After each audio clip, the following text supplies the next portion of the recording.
La Organización México ¿Cómo Vamos? Presentó la antología Liberando el Potencial de Norteamérica, integración del capital humano a través del TEMEC, en el que ofrece una visión multidisciplinaria sobre los desafíos y oportunidades para una integración efectiva del mercado laboral y del capital humano en la región con miras al año 2050. Vamos a platicar con su directora, Sofía Ramírez Aguilar, quien nos ha acompañado muchas veces ya en el programa. ¿Cómo estás, Sofía? Me da gusto saludarte.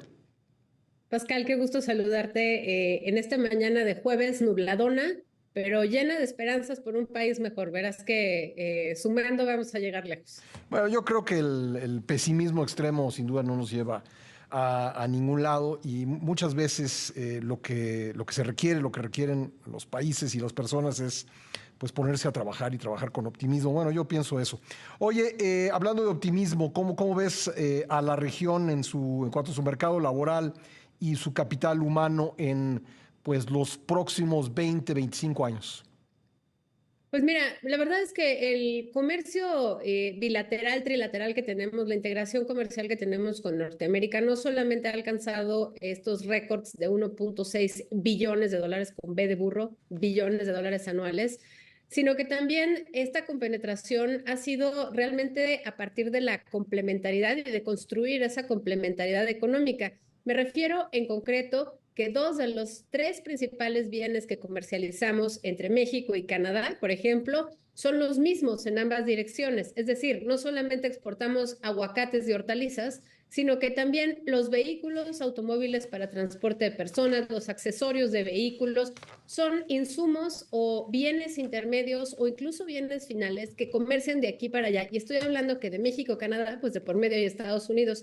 Así que lo mismo pasa con las partes y accesorios de vehículos automotores entre México y Estados Unidos. Eso de lo que te habla no es de que simplemente comerciamos lo que yo produzco, lo que tú produces y lo que produce el tercero, sino es que estamos construyendo los mismos bienes cruzando varias veces Dicen que en hasta el proceso 7 veces, la ¿no? frontera. Que hay productos que cruzan hasta 7 veces la frontera. No sé qué tan Mira, real sea. si contabilizas incluso a veces los pedacitos de goma, de hule, Sí, ¿no? Los cables, a veces son hasta 70 veces. 70 veces. Realmente es Mira, impresionante. sí, También, y ahorita estoy citando los vehículos porque son pues el 80% de las exportaciones que tenemos claro. hacia Canadá y Estados Unidos, pero podríamos hablar de otros rubros como pueden ser los dispositivos médicos, la tecnología que hay asociada justamente a la nueva medicina. Vaya, son muchos rubros. Y claramente otro de los grandes datos que me parece importante destacar es que justamente en la región, no importa en qué país, si en México, en Estados Unidos y Canadá, son las y los mexicanos quienes cosechan todas las frutas y verduras, hortalizas y demás. Esto me parece importante porque si bien hay muchos pendientes, por ejemplo, en materia migratoria, el hecho de que a partir del Telecán y ahora el TEMEC se consideren algunas herramientas de intercambio de personas, vaya, de tránsito, de movilidad laboral de personas, no solo de intercambio de bienes, lo dije mal, me parece que es sumamente ilustrativo del tamaño de la compenetración, que ya no solamente es laboral. Un par de datos. En los últimos 12 años se ha incrementado en alrededor de 800% el uso de la así llamada visa TN. La visa TN es un tipo de visado que se encuentra establecido en el TEMEC y que pues francamente ha sido uno de estos grandes mecanismos para que las personas puedan ir y venir con un periodo de 3 años inicial y que Sí. se puede además refrendar de manera ¿Para indefinida. quiénes es la visa TN? Pues la visa TN es en concreto para profesionistas, pero poco a poco hemos ido viendo cómo pues, el mercado laboral tal vez no necesita más de un economista por cada 100,000 habitantes. Entonces, parte de los pendientes que hay es justamente hacer certificaciones que permitan, uno, por un lado, acomodar la lista a la realidad del mercado laboral, porque pues, sí, claramente son enfermeras, personal de salud y demás, pero tal vez no con la extensión que se necesita. Entonces, necesitamos ampliar la lista. Necesitamos además incorporar estos mecanismos administrativos, tal vez para no abrir el TEMEC, donde más personas se puedan incorporar, porque además, pues tú recuerdas, y así lo reportaste durante mucho tiempo, pues después de la pandemia y, digamos, estos acomodos en el mercado laboral norteamericano, no solamente de Estados Unidos, sino de la región, pues de pronto había hasta 2 vacantes por cada trabajador en Estados Unidos.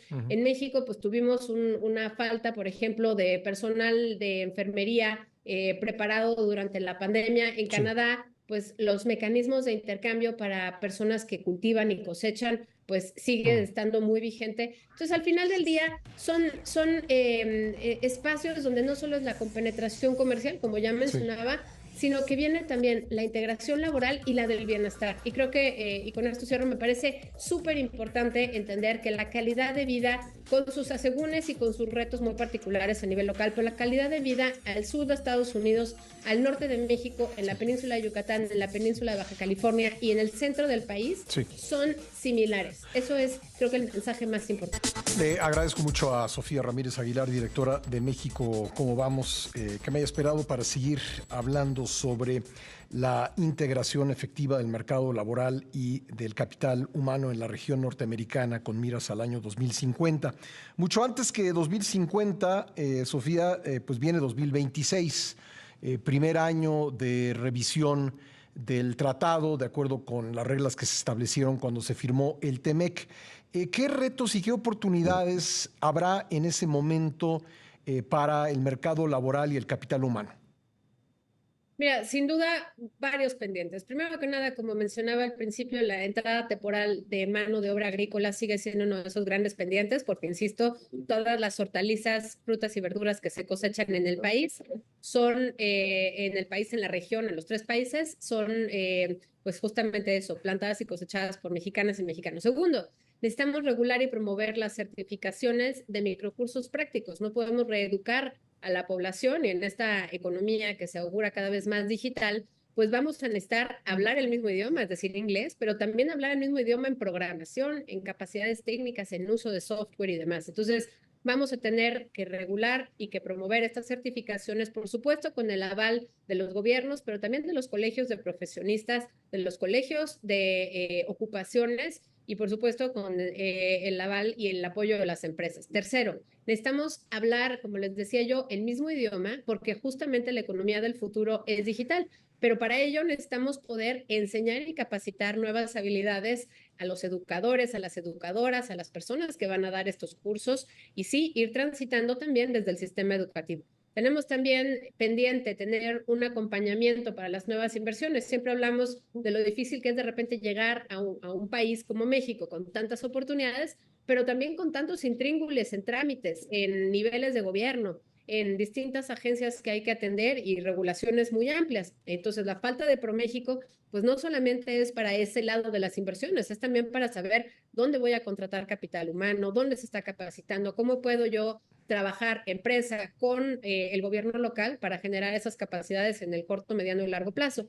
Finalmente, tenemos 3 grandes pendientes finales, son flexibilizar la lista de profesiones del capítulo 16, como mencionaba, ya sea ampliando la lista o simplemente haciendo una lista inversa y decir, pues tal vez no entran estas 3 profesiones, pero todo el resto del universo de profesiones sí, sobre todo pensando que de aquí a, como dices, unos 10, 15 años, la OCDE augura que el 14% de las ocupaciones que hoy conocemos van a desaparecer por la tecnología y posiblemente 1/3 de las ocupaciones van a verse modificadas. Entonces, pues no podemos quedarnos con una lista que fue hecha desde los años 90 de quienes pueden acceder a estas visas TN. Tenemos que homologar el trámite para la visa TN para mexicanos y canadienses, porque los canadienses pueden llegar a solicitar con su documentación en el puerto de entrada a la visa y los mexicanos pues tenemos que ir a un embajado consulado y sabemos que no hay en todo el país. Y finalmente, la promoción de la equidad de género no puede quedar fuera porque claramente en las ocupaciones que están creciendo a 3 y 4 dígitos, digamos, por ejemplo, las ingenierías que en México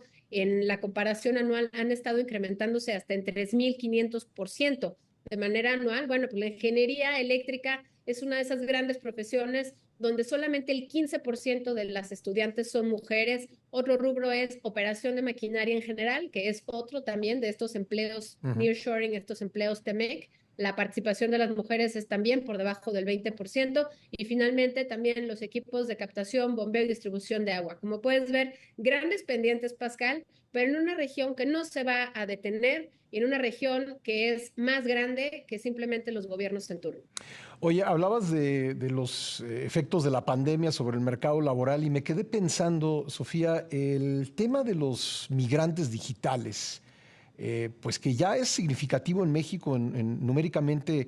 ¿Eso será parte o debiera ser parte de una revisión del TEMEC o es un tema completamente ajeno? Pues mira, creo que parte de la revisión de los términos en los cuales las personas profesionistas pasan temporadas largas de trabajo en otros países, sin duda tendría que ser un tema, pues para empezar, de recaudación fiscal, porque generalmente los nómadas digitales pues son personas de alto nivel y poder adquisitivo que si bien compran y consumen en México y con ello estarían aportando al impuesto al valor agregado, pues tendría que haber cierto intercambio también en ese rubro de los impuestos que se pagan entre Estados Unidos, digamos, cuando alguien trabaja en Estados Unidos y México. Esto es difícil de regular, pero esto solo lo podemos hacer en la medida en la que podamos tener confianza, compartir información y realmente pensar en el mediano plazo en un mercado compartido también de movilidad laboral. Ahorita tenemos un mercado compartido en términos comerciales, hay que transitar hacia las personas, no olvidemos que hay 11 millones de mexicanas y mexicanos de primera generación viviendo y trabajando en Estados Unidos y que realmente pues la integración va mucho más allá de lo comercial, es de personas, es cultural. Bueno, me queda un poquito más de un minuto, pero te pregunto por último por una noticia que dimos en días recientes respecto de una suspensión o limitación de visas para trabajadores agrícolas en Canadá. ¿Esto de qué se trata? Se trata de una disminución de algunas visas que gestionan las empresas desde Canadá, pero no al el programa conocido como PETAT, que eso se gestiona entre el gobierno de México y el gobierno de Canadá. Es decir, como uno se llama PETET y otro PETAT, pareciera que estamos hablando de lo mismo. Lo cierto es que no es lo mismo y también, pues, como cualquier mecanismo, siempre está sujeto a revisión. En este caso, Canadá de manera unilateral, en un programa que es unilateral con su sector privado, está haciendo esa revisión, pero bueno, pues simplemente es, digamos, una actividad administrativa de Canadá que no afecta a las personas que ya están involucradas en el programa PETAT, Ajá. que es el que está involucrando a los dos gobiernos de México y de Canadá. Pues muy interesante, Sofía, te agradezco mucho el tiempo, muy amable. Un fuerte abrazo, Pascal, Oye, hasta luego. cuéntame dónde encontramos el estudio para que lo puedan consultar. Claro que sí. Sí. @México, ¿cómo vamos? En todas las redes sociales, ahí lo vamos a estar posteando y si no, en la página de mexicocomovamos.mx. Gracias, Sofía, muy amable. Hasta luego. Hasta luego, gracias, Sofía Ramírez Aguilar, directora de México. ¿Cómo vamos?